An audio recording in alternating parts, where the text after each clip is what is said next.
The opinions expressed in this show do not necessarily reflect the views of Tampa Bay Arts and Education Network.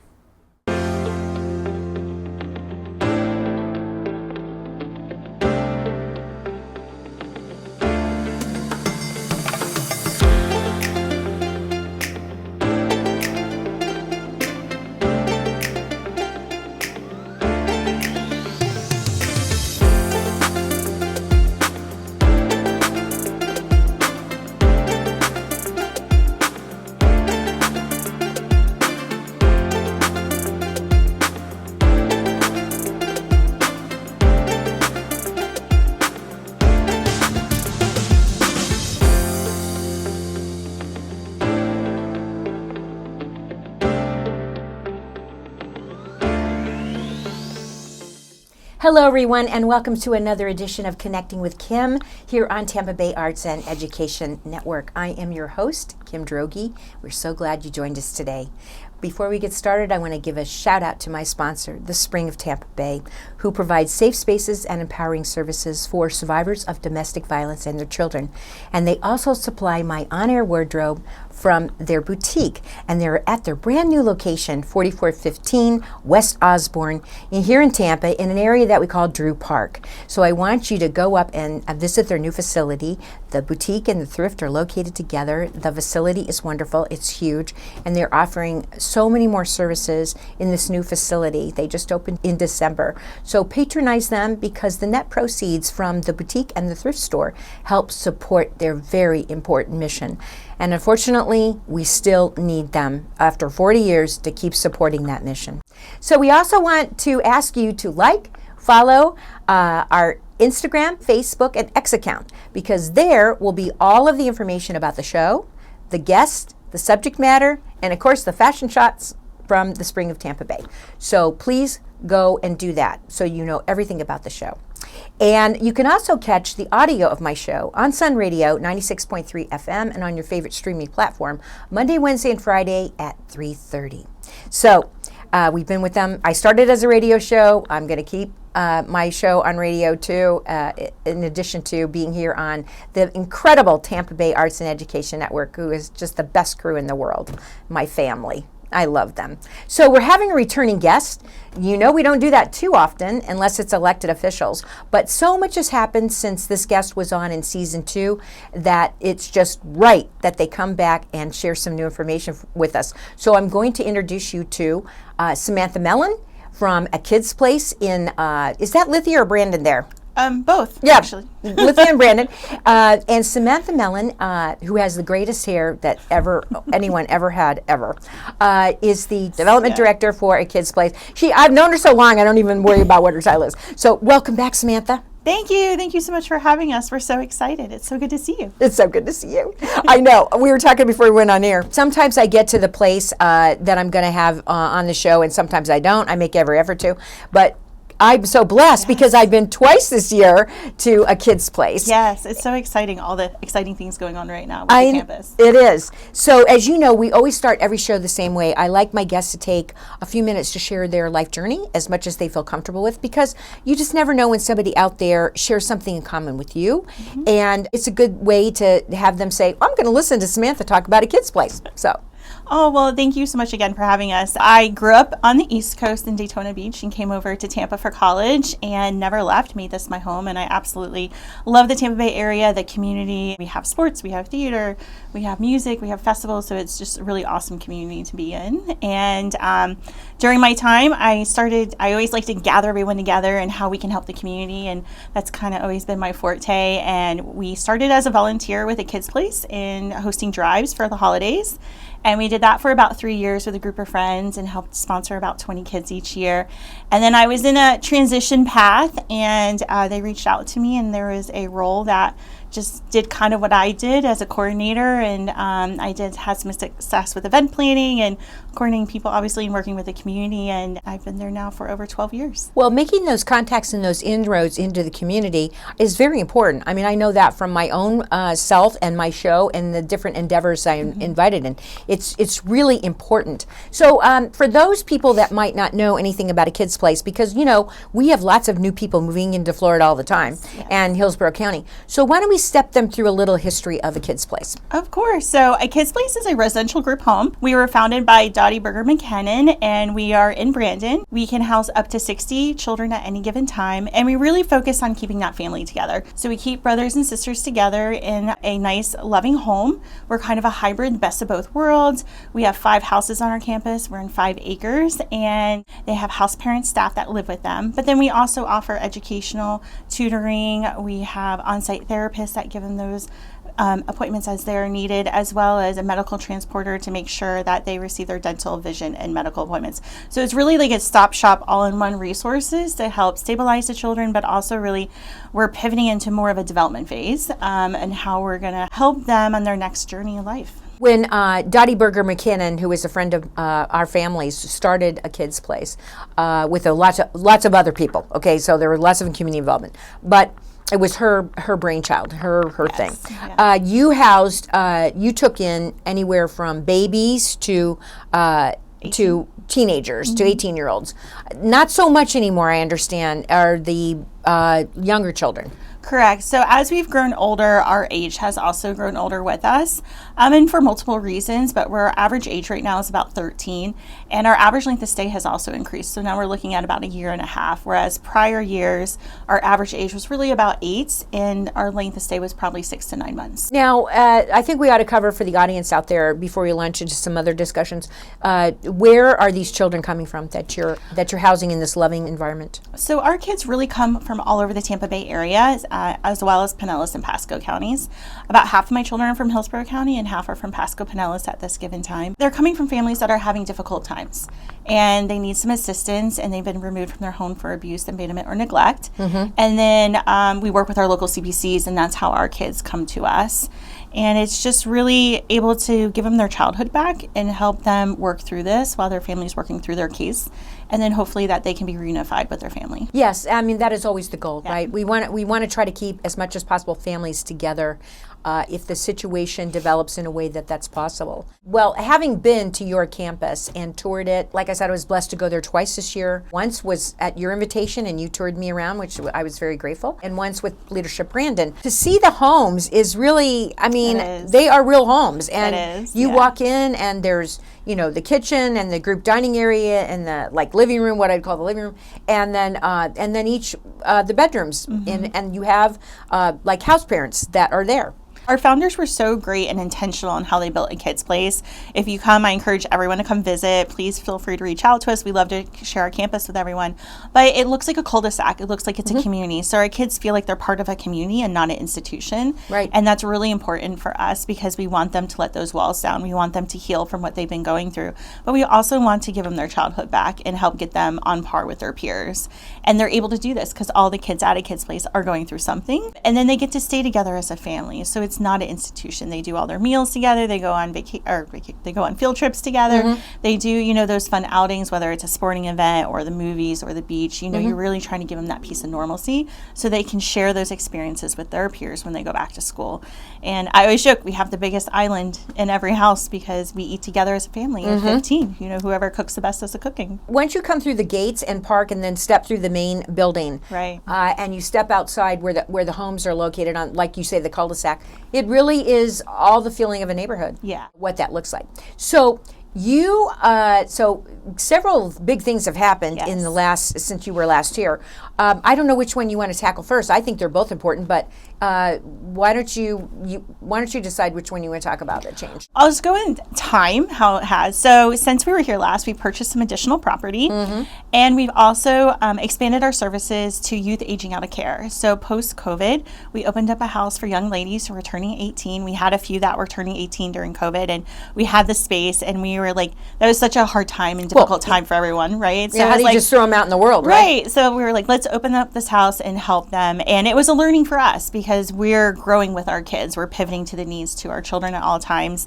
And we had 3 young ladies go in there, and it was just really amazing to see that next adaptation for them, right? They had to cook for themselves, they had to clean for themselves, they had to be in school, or they have to work 20 hours. But it really gives them a safe space to really explore life and what they want to do and have hiccups and make mistakes in a safe environment where they can still continue to do those things. So they are able to try college, they're able to try a trade. You know, we had a young lady who did both and neither one was for her, so she went into the military. We just had a young kiddo who graduated and she just went straight off to FSU. So, you know, we have a lady who's in cosmetology. I have one who's working as an intern in a law office. So it's been really awesome to see them tap into those interests that they're interested in, but also find out, is this what I really want to do for the rest of my life, or even just start now? And they're just doing really good. So fast forward 2 years, we actually purchased another piece of property. And actually this week we opened up a home for young men who are aging out of care. So I have 2 young kiddos that went in there, and we're really excited for them because they really, you know, this has brought it to point of mind, right? Our kids are with us potentially for multiple years, and we had a young male, and he was so focused on where he was going to be after 18. And you know, you're not focused on school, you're not focused on graduating, you're not focusing on those next steps. And we were able to ensure him, like, hey, graduate, do what you need to do, and we're going to have housing for you. And it's just been such a blessing. Like, he was so excited. We totally renovated the house for him, and he moved in this week. And it's really amazing to see our youth evolve and be able to be close to their siblings still too. So it's twofold. You're able to kind of go in that next path, but you're also still with your family to help them kind of go through that journey. That's very important. I mean, and I was so blessed because I knew this was going to happen. I knew the house, and I saw it when I was there, and I saw your social media post announcing that this had finally happened. So that was such, I felt so happy and so blessed to see that had finally happened, because you had the property for the young ladies, but not for the guys, and they're equally as important. You know, they are equally as important, and it's it's different coming from a home. Like, we offered those things when they were on campus, but it's much different when you go to live on your own. Absolutely. And then they can still, they're just like regular kids. They come home, they come to the campus, they grab laundry pods, they go shopping in our fridge. So it's all the same feels, but there's a lot of life lessons there that they have to be exposed to and learn. My one young lady, she was so excited when she made her first doctor's appointment. But she made it for Kennedy at 8 a.m. And I was like, honey, how are you going to do that? Let's look in Brandon first. So those licenses that they have to go through and make. But she was so proud of herself. All of our young ladies have cars right now that we've helped them. And our donors are just so amazing because they are the ones who really, truly made this happen. We've had donors who helped us pilot this program. We've had donors that have matching funds for their cars. They save, and then we match those. So it's just really amazing how our community has wrapped their arms around us for this next phase as well. I know you do have great donors, and we'll talk about that in a few minutes. So if you're just joining me now and connecting with Kim, my guest in the chair is Samantha Mellen, who's the program director for a kids place located in Brandon. It's kind of Lithia, Brandon there, but anyway, they are a wonderful facility, and I want you to learn all about them. And such a joy to have Samantha back on Connecting with Kim. So let's talk about the big thing that's going to happen, because that is a big thing. We're very excited. We just went public, but on the property that we purchased, we will be building a 12,000 square foot activity center. And we have been working on this project for several years now, and it is definitely a labor of love. And I've learned so much about construction and zoning and permitting. Probably more than you ever wanted to, right? Probably, yes. Yeah. But again, it's another exciting phase for a kids place. Our CEO is so great about staying 2 steps ahead, and how can we always pivot to the needs of our children? And as I shared, they're getting older, and we needed more space. But we also needed more services for them. With that longer length of stay, we're not just charged with stabilizing them and making sure that they're healthy and they're kind of on par as their peers. We're also charged with, who do they want to be when they grow up? Are we exposing them to these sources of trades, music, art, education? How are we, are they in the right grade level by the time they graduate? So this new activity center is really, it's such a blessing and amazing, because it's going to offer our kids so many more services and so many more community partners to come on campus and share these wonderful things with them. Whether it's a trade, whether we're going to have a pottery class, whether we're going to learn how to do music, what are they passionate about? How can we fuel these passions that they have? We're going to have a training kitchen, because my poor babies need to learn how to cook. They do. I mean, you do need to learn how to cook. I'm sorry, you do. Yeah. And then we're also going to have the healthy outlets for them. We'll have a gym, we'll have a pool, we'll have a big, large gathering area where we can have awards and ceremonies and things like that. So they have that opportunity to be a kid. They'll have some healthy outlets to let off those steams and work through what they're working through. But then also we'll have those educational resources to help them and kind of bring them up to speed. In addition to more space, whether that's going to be for visitations with their family or our therapeutic, visits that we do. This past year, we actually brought on our own therapist. So this is going to give them more space where they can do family therapy, they can do individual therapy, they can do group therapies. That's something that we can't do on campus right now. So it's really amazing to see this all come together, and not only our kids today, but kids for decades to come, really give them those wraparound services. Now, this is 12,000 square foot facility. Is it going to be one level, two levels? What's going to be inside that? So it'll be one level, Okay. and we'll have about 4 or 5 offices for therapy, activity coordinator. We'll have a covered basketball court. We'll have an outdoor pool, and then that gym as well. But then the large gathering space is going to be really cool because right now we all have to leave off site. We do every year for awards. We do who's best dressed, who's graduating elementary to middle and middle to high. Right. And now we'll be able to do that on campus and maybe invite some guests to come, or if their parents want to come and see them shine. We want to celebrate them everywhere we can because that helps them move further along. And when do you anticipate having this facility completed? I say by the end of the year, but probably mid next year. Okay. Yeah, we all know how that goes. Put it out in existence. Oh, I want to End be of this year. I want to be invited to the grand opening. That's all. I'm Absolutely. laying it down there right now. On the show. I want to be at the grand opening. You don't build a facility like this without having a capital campaign. We don't. And no. capital campaigns can be. They can either be a lot of fun or they can be very stressful. So talk a little bit about the money that you had to raise to build this facility. It was quite a large number. It's an $8 million goal. And, we worked with a consultant who helped did a feasibility study for us, and they were able to, interview our donors, our stakeholders. Is this a good fit for a kid's place? And everything came back with, yes, please move forward. Yes, this is a need. And, there might be more opportunities to help our community around us as well with this. And we worked through the silent phase, and we're currently at $5.4 million. So very excited about that, but we still have $2.5 million to go. And just really working with our community to help join us in this exciting adventure for a kids' place. And, not just our legacy, but their legacy, and how, they're going to be a footprint here as well as a kids' place. And it's really exciting to see. I know that you do fundraisers throughout the year. Yeah. So we always try to stay away from actual dates, but I happen to know yours is coming up. Yes. So so talk a little bit about that. What kind of fundraising do you do throughout the year to help this? So throughout the year, we do a couple. We do a Black Tie Gala, which is coming up on February 15th that we're very excited about at the Motor Enclave.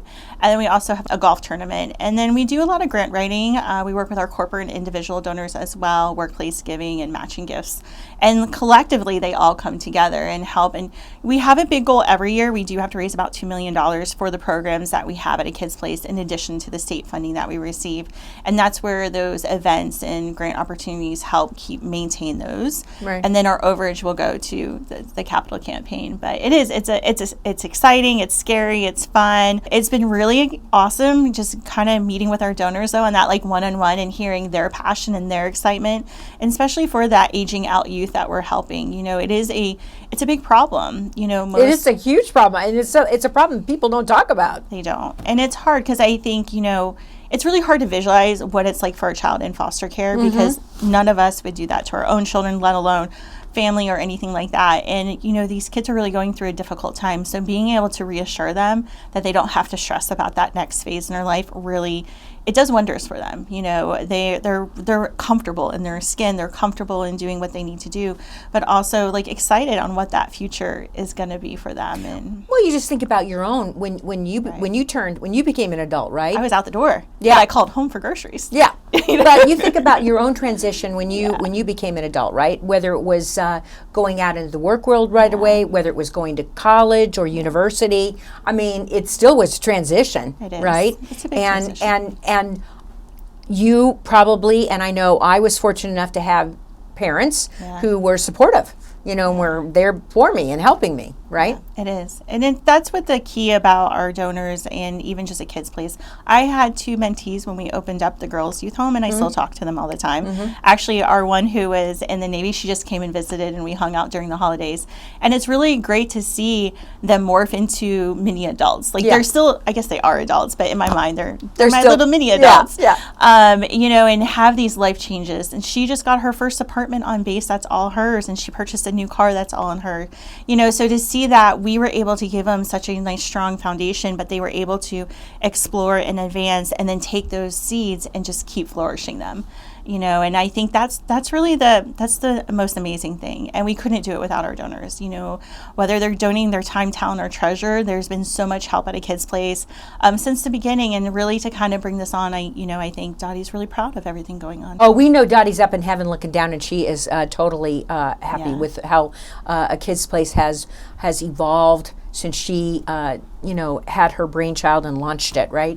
She was very committed and very passionate about this. So let me ask you a question, because you talked about you need $2 million right now, and that's a big number. That is a big number. You need $2 million right now to run yearly. How much is the new facility going to add to that operating costs? Actually, not as much as you would think. We're anticipating about $150,000 potentially a year more. Okay. And it's doable. I think we'll have some grants for the first one, and some of that's adding staff. So right now we currently have 2 maintenance. We're going to have to add another maintenance person to help maintain it. But we're also adding more resources for the kids in addition to that. So we'll have an activity coordinator. So they're constantly scheduling. So the building's not going to be built and not used. It's going to be, we're going to have lab time, you'll have sports time, you'll have game time. They can do game night and things of that nature.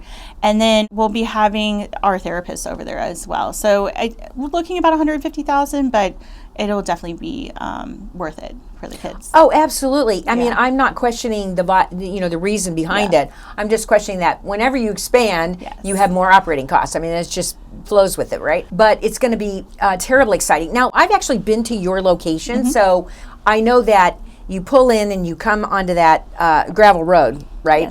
Yes.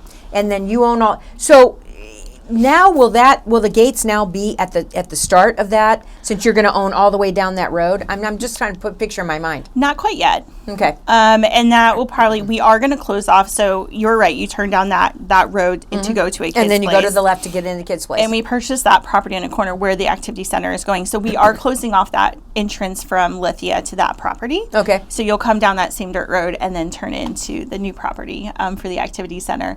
And then we are looking at, do we fence in the whole entire thing? The campus will be fenced in, and then the activity center, pool and basketball area will be fenced in for safety measures. Right. But we're not quite there yet. Yeah. I think we'll definitely be there in a couple of years, especially with that back property coming on as well.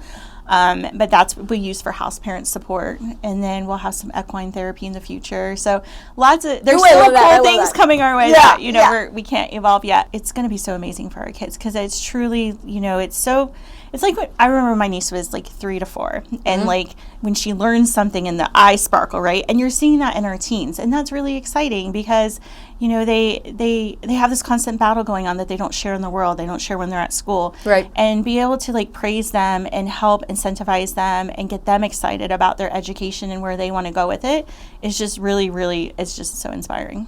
Well, everything in this world needs encouragement, right? Even a flower. So, That's to true. get something to grow needs encouragement. So let me just, I want to cover this quick because we're running out of time. It goes so fast, right?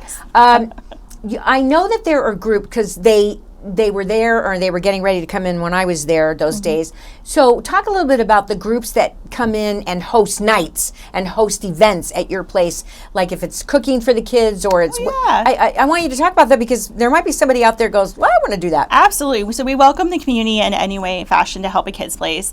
And there's so many different ways. You can sponsor a fun activity offsite or on-site. We've had carnivals on campus and rock walls on campus. We've had a DJ and dance parties as well. We do use every inch of space on the campus.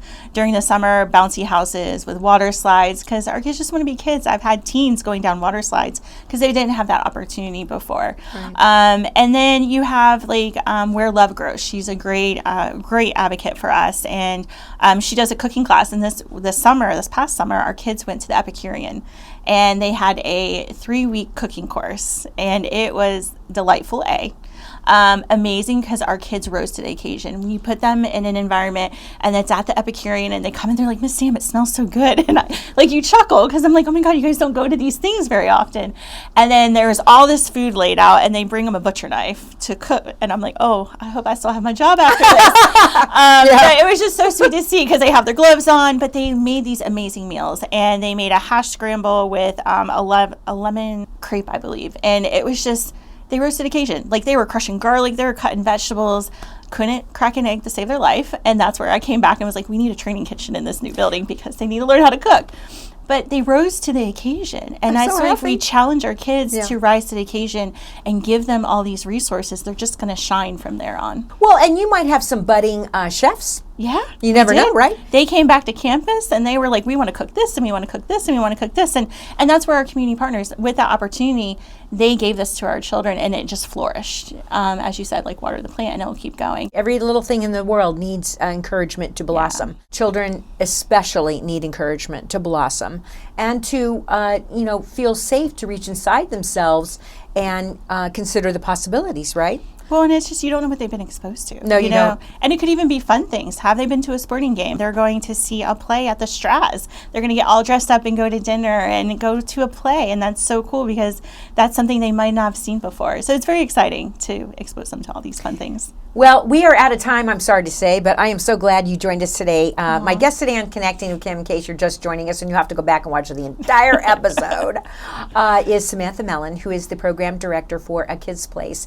And they're just a phenomenal facility. So if you don't know about them, please go to, what's the website? atkidsplacetb.org, and please come for a tour. We love to share the campus. It's just amazing to see. I can talk about it all day, but when you see the campus and how it looks like a community and our kids feel safe, it's really cool. You got to see it. And I'm a living witness to that. You got to see it. So in any case, that's all we have time for. So again, we want to give a shout out to our sponsor, the Spring of Tampa Bay, who provides safe spaces and empowering services for survivors of domestic violence and their children. And they have their brand new location at 4415 West Osborne here in Tampa, which is an area called Drew Park. You're going to love the boutique and the thrift store there. They're all located in one building together, and it's very nicely done, all new facilities. And the net proceeds support their mission, and their mission is an important one. And one that's needed still to this day. They've been doing it for over 40 years. So they're pros. So anyway, don't forget to like and follow us on Instagram, Facebook, and X, and you'll find all the information about the show. So come back next week for another edition of Connecting with Kim. Thank you.